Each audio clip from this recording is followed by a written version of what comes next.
The following is a paid commercial program. Views expressed belong to its participants and are not necessarily those of the management and staff of WRAL or Capital Broadcasting Company. It's time for answers to your medical questions. And get an inside look at the latest in healthcare, medical technology, and treatments. This is Rex on Call. I think the exercise helps them feel better so they can continue on with their activities, things like showering, doing the laundry, making their beds. With exercise, those things become easier. Chronic lung problems can make even the most simple of tasks impossible. Today we'll introduce you to ways to take control of your breathing. Welcome to Rex on Call live on WRAL. I'm Kim Dean Holderness for Rex Healthcare. Today we're focusing our attention on healthy breathing, coping with asthma, COPD, and more. If you're watching us live now and you have questions concerning healthy breathing, we'd love to hear from you. Your questions may be answered here live on our program by our experts. The experts answering your questions are Dr. William Hall with Rex Pulmonary Specialist and his patient, Lisa Peace. To call us here at Rex on Call, just dial the number on your screen right there. In Wake County, call 919-744-3876. Outside of Wake County, toll free 877-277-6252. If you're watching us as we're streaming live on WRAL.com, you can email us your questions to rexoncall@rexhealth.com. You can even find us on Twitter. Send us a message at Rex Healthcare, #RexOnCall. Your question may be answered here live.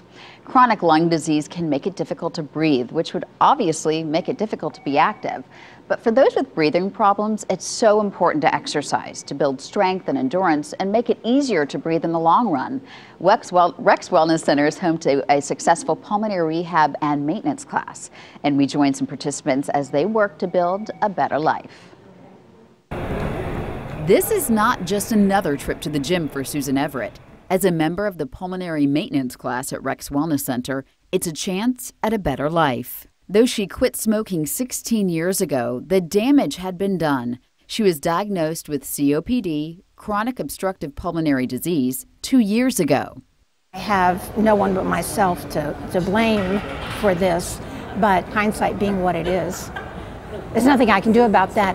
So I decided that rather than clinging to the past and crying over what can't be changed, that I probably ought to pay attention to every day that I'm given henceforth. And it is helping. Once out of breath at the most simple of tasks, nurses monitor her oxygen levels as she pushes to new levels and new activities. Those things I thought might almost be impossible for me given the diminished lung capacity. Susan and fellow participant Judy James are closely monitored in their workouts. Nurses and medical professionals are standing by to make sure they're getting the most out of their time. Judy was diagnosed with pulmonary fibrosis and moderate COPD. I'm tired when I get home because they push you for a reason. They don't let you just drag your feet out here. And there's a reason behind that, because they want to push you as much as possible because it will make you be able to breathe better and function better in life. The people who have breathing difficulties can have problems with their oxygen, and we want to make sure that their heart rates and their blood pressures and their oxygen saturations are at a healthy level for exercise. Registered nurse Sue Bartol says the benefits of exercise to a pulmonary patient are many, including it just makes them feel better. They can't cure them. What we're trying to do is help the rest of their body be more efficient so that things become easier. And the thought of an easier life is a breath of fresh air. This program here is just top of the line. It's prolonged my life. It's given me a much better quality of life.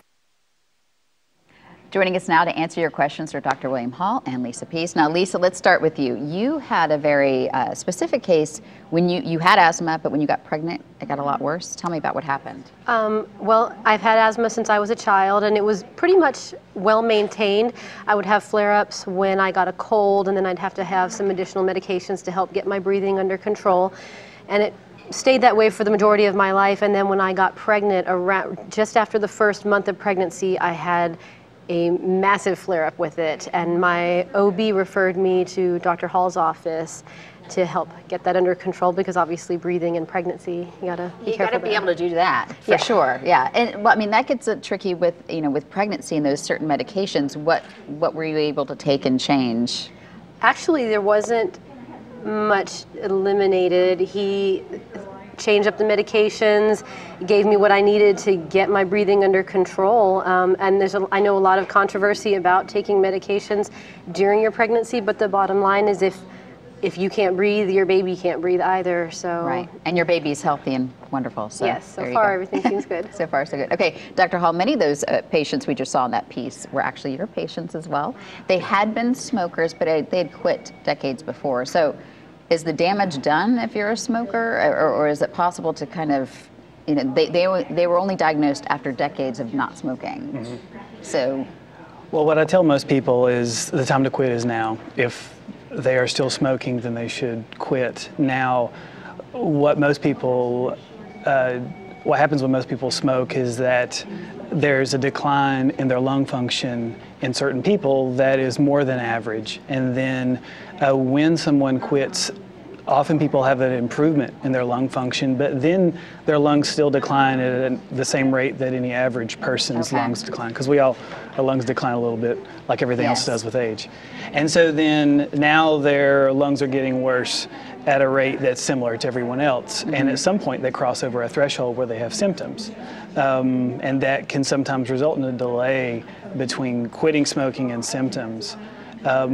Now other people don't have as much of a significant decline. Right. And in those people, maybe it's less severe. Yeah, so what are some of the symptoms that may indicate a lung disease as opposed to a heart disease? So some of these patients said they actually went for a stress test thinking it was their heart issues. Yes. How do you tell the difference? And sometimes people come to see me and the first thing I do is order a stress test. So often they're similar. It can be shortness of breath, which patients and providers both think about heart problems as well as lung problems. Congestion, cough, frequent cough, frequent respiratory infections. Mm-hmm. Those are things that often are associated with lung disease. And also with heart disease sometimes. That's right. So you just have to check it off the list? Is that basically what happens? Well, at times sometimes the devil's in the details. Often people have had some sort of cardiac evaluation, often getting more detailed history about family history of heart problems, getting more specific details regarding their symptoms to help delineate one from the other. Often some simple tests such as a chest x-ray or simple spirometry can give an idea of whether it's their lung problem that's the problem versus a heart problem. And sometimes you have to do a stress test or some other evaluation of the heart before we feel comfortable proceeding. Okay, and we've had some email questions come in already. This is from Kevin Gray. He says, I have COPD, emphysema, and he works out, but he's not on oxygen, and he actually runs every day. Now, he wants to know how he can maintain this, and is it safe to be on, should he be on oxygen? Oh, well, the indication for oxygen would be if his oxygen saturations drop below a threshold when he is exercising. Now, the patients that were in the clip earlier have had their oxygen checked regularly during exercise, and if they cross over a threshold, then there usually is a recommendation to wear oxygen during exercise. Mm-hmm. Not everyone with COPD or other lung problems needs oxygen with exercise, though they may feel short of breath when they exercise. Now, we also had a question come in about a connection of asthma and allergies. Do you have allergies? Mm-hmm. You do? Okay. Now, is there a connection between asthma and allergies? Frequently, yes. Often people with allergies will have some degree of reactivity to their lungs, and that can be consistent with asthma as well. Often when people are inhaling the irritants that exacerbate their allergies, their asthma can flare up as well. Certain people have asthma that's worse during certain times of the year. For example, tree pollen, when the tree pollen's out, if they're allergic, and that's when their asthma acts up. Okay, I know we'll get questions on that as well. Coming up, we're going to answer some of those questions. Give us a call. Those numbers that'll be on your screen in Wake County, 919-744-3876. Outside of Wake County, toll free, 877-277-6252. If you're watching us as we're streaming live, email us your questions to rexoncall@rexhealth.com. Stay with us.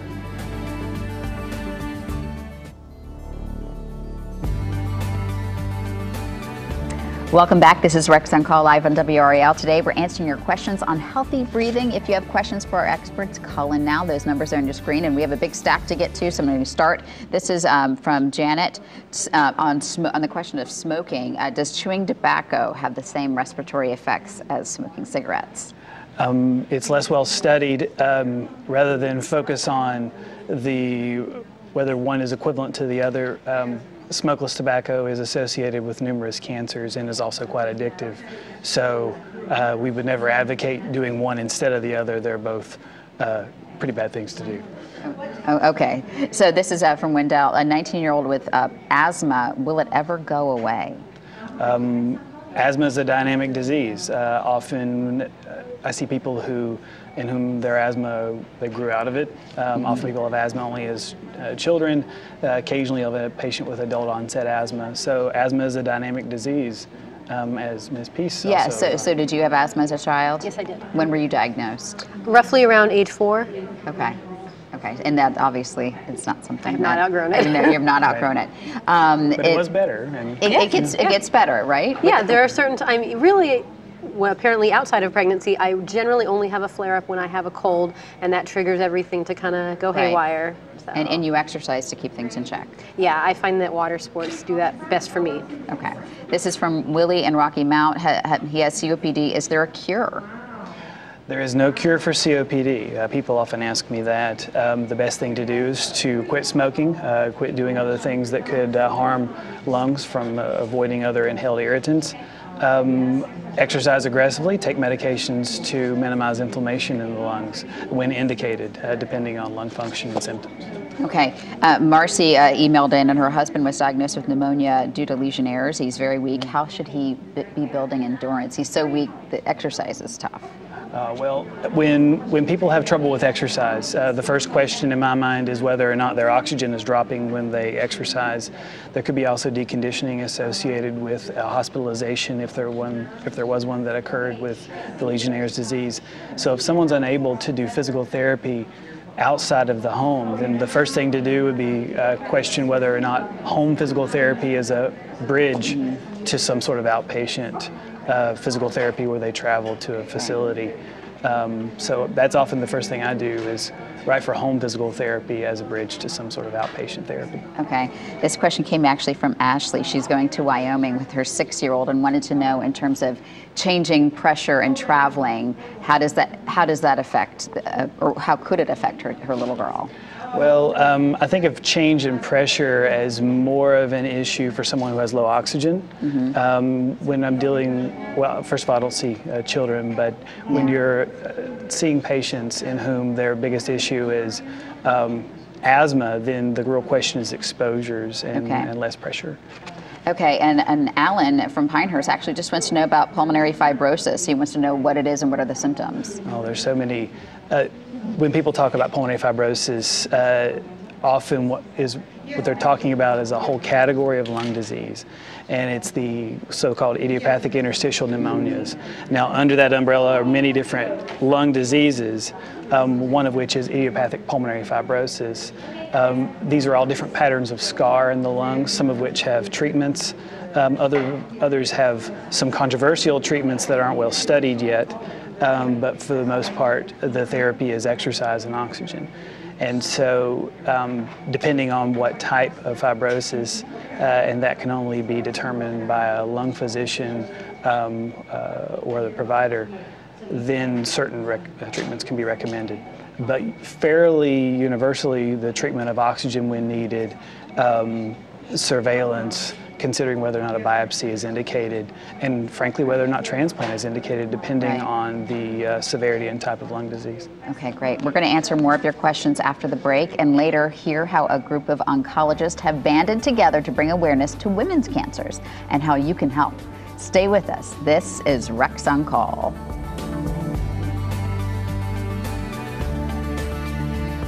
Welcome back to WRAL. This is Rex on Call. We have a stack of questions to get to. Let's get right to it. You can call those numbers on your screen, by the way, if you want a question on healthy breathing. This is from James and Dunn. How to eliminate shortness of breath? Is there anything to take? Well, that's a broad question. It all depends on what caused the shortness of breath, whether it's the lungs or the heart or a combination of both. In the end, a thorough history and a few simple tests could help delineate the cause and help focus a little bit more on a specific treatment. Okay, and Peggy actually called in wanting to know in terms of vitamin D supplements and different supplements to be taken. What are the difference, and should her husband be taking them? You know, when it comes to vitamin D, there's a world of literature out there. It's been a hot topic for about the last 10 to 15 years, and everyone is crediting vitamin D to a lot of things. Now, in chronic lung disease, vitamin D is often low due to the inflammation. Right. In the end, this person needs to have it checked, and the right supplementation would depend on the level. If the level is quite low, then often people need pretty heavy doses, much higher than the recommended daily allowance, to get it up to a normal level. Normal is loosely defined as somewhere between 20 and 30. By most standard measurements, and D3 in some certain patient populations has been better than vitamin D2. D3 being an animal source of vitamin D versus a plant source in D2. Okay. Now, do you go down the supplement route? Just your basics of like a prenatal vitamin, vitamin C, but yes, nothing with vitamin D. You don't dance with the vitamin D yet. Not yet. Yeah. Okay. Okay. This is from Joyce in Durham. Minor coughing, sneezing, COPD, asthma. Wondering why she has a watery, mucus, stomach burning, even though the spring allergies are over. Oh. Well, the stomach burning could have something to do with reflux, a common contributor to lung disease. The reflux can often irritate and exacerbate breathing problems due to irritation of the vagus nerve. Sometimes reflux can irritate the lungs via other mechanisms as well. So that might be something to explore in her. Okay. Now this is from Betty in Youngsville. Her husband got an infection in Vietnam, and her husband only has one lung, and it was removed because of lung cancer, the other one. He still gets infections in the other lung and the remaining lung. Is this because of, and you'll have to translate, can you read that handwriting? Agent Orange. Yeah. That would definitely need further evaluation. It's hard to know with infections in the lung that was removed exactly what's going on. There would need to be imaging to sort that out. Okay, so she needs to follow up, or her husband needs to be following up. Absolutely. If you have pulmonary hypertension, do you need a pulmonologist or a cardiologist? Sometimes physicians who specialize in pulmonary hypertension often straddle that line between pulmonologists who are lung specialists and cardiologists who are heart specialists. Often there's a team that works together. At UNC, there are several pulmonary hypertension specialists. They're pulmonologists, and they work in the heart cath lab with the cardiologist. And so I'll partner with the pulmonary arterial hypertension specialist at UNC to provide good care and see when patients are candidates for certain studies of medications to treat pulmonary hypertension. Okay, quick answer on this one. This is from Donna from Wendell. Her granddaughter is 17 years old and complaining about breathing when she's outside. Could that be asthma? Absolutely, it could be. It absolutely could be. It could be exercise-induced asthma, or she could be allergic to something outside. Okay, so she should get that checked out. Okay, she should. We're taking questions for Dr. Hall with Rex Pulmonary Specialist and his patient Lisa Peace. And we're going to have a final round of your questions here after the break, plus some details on some oncologists that really rock. How their band is giving hope to their patients and building an awareness for women's cancers. Stay with us.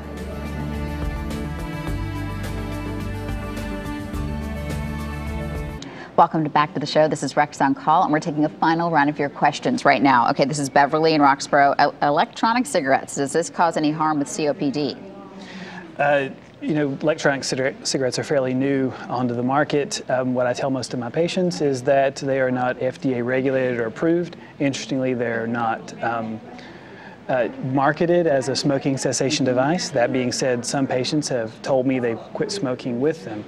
I tell people that I cannot make many comments on them one way or the other, and there have been some case reports of them exacerbating breathing conditions due to the inhaled vapors. Okay.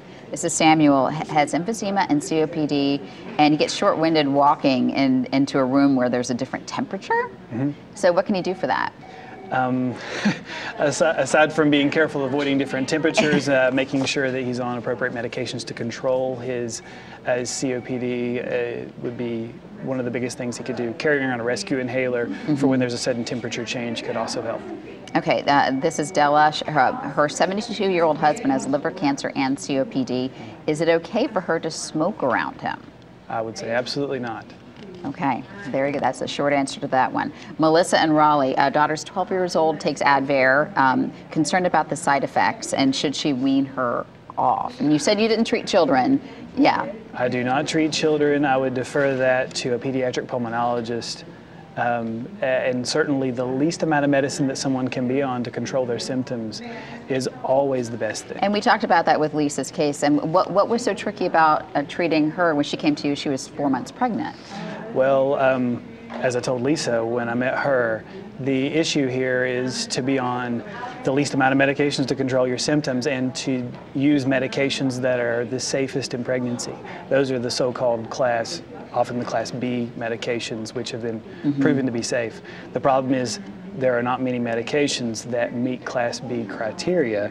Then we're left with a sea of class C medications in which there are very little data on pregnant women. Right. And so the idea is to maximize class B and occasionally use class C if you absolutely have to, because poor asthma control is also associated with adverse outcomes in pregnancy. Right.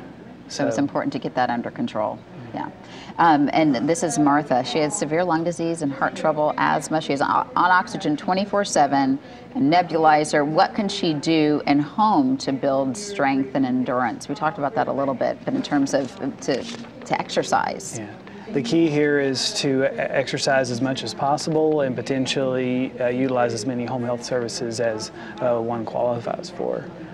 Physical therapy at home, and getting exercises and breathing techniques and things that they can do at home. Okay, now Darla wants to know, is there any diet that has been found to reduce flare-ups with asthma? Have you found any diet that works for you? Any eliminations of any sorts of food that work? Me personally, I never have. Okay, is there any sort of thing? There's not a diet that I necessarily recommend over a different diet for asthma. Okay, great. And one last question. Has COPD, uses inhaler, and has heard some inhalers can cause your tongue to swell? Is this true? She's afraid to use hers. Have you heard that as a side effect? I have heard of it as a side effect. The different inhalers, if someone is allergic to them or if there is prolonged topical exposure to the steroid, then that could cause some irritation in the mouth and I suppose swelling. So the idea is to try them and stop them, or if you're any other concerns, call your physician. Okay, great. Now, before we leave you, we have an update on some oncologists that really rock. As a group, they're called NED. It stands for No Evidence of Disease. Those are the magic words every cancer patient hopes to hear one day. Now, this is not your ordinary rock band. Take a look. This is not your ordinary rock band. This is NED, made up of 6 gynecologic oncologists from around the country, featuring UNC's Dr. John Bogus and UNC's Dr. John Soper. Their goal is to give a voice and raise awareness for women's cancers. And what better way than through music? You have a chance to support NED in their mission. Come to Rock for Hope, a music festival supporting cancer awareness. It's a free concert on September 21st from noon to 5 at the North Carolina Museum of Art, Museum Park Theater. Now, the event includes a mini food truck rodeo and a community health fair. Visit rexhealth.com/rock-for-hope for more information. And as always, consult with your physician about any health concerns. Thank you, Dr. Hall and Lisa, for coming in to answer these questions. It's very helpful. And the phone bank, they're still taking questions over here. Next time, join us on Monday, September 16th for our next Rex on Call. Our topic will be women's health, gynecologic issues, cancer, and more. Email us your questions ahead of time. Go to WRAL.com and search Rex on Call. We will see you next time. Thanks so much for joining us.